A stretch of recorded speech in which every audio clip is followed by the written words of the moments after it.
Our President Joe Biden celebrates the one-year anniversary of the Inflation Reduction Act, but Americans aren't exactly in a celebratory mood with inflation still hurting families. White House Correspondent Owen Jensen reports. Owen?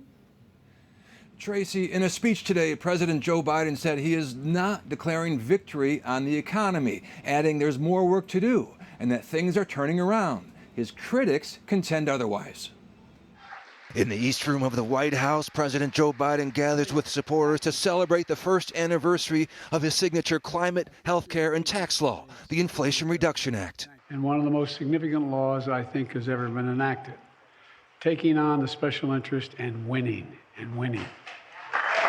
The White House says inflation has cooled over the past year, but the Republican National Committee sees it much differently, tweeting today, since Biden took office, prices are up 16.9%, real wages are down 3%, and gas is up $1.48 per gallon. Credit card debt is at a record high. 20 million households are behind on their utility bills. The list goes on. Meanwhile, Hawaii, where the death toll is climbing from the wildfires on Maui. Recovery efforts underway to find and identify those who lost their lives. President Biden and the First Lady will fly to Maui Monday to view the destruction and meet with survivors. In the press briefing room, FEMA with this update. This is a really hard disaster, and this is a really difficult search operation.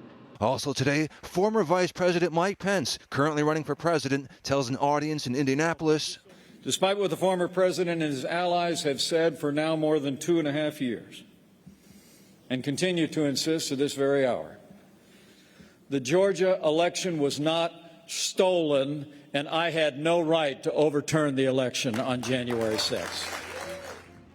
Tomorrow, President Biden heads to Scranton, Pennsylvania. That's where he'll pay his respects to former Pennsylvania First Lady Ellen Casey, who recently passed away at the age of 91.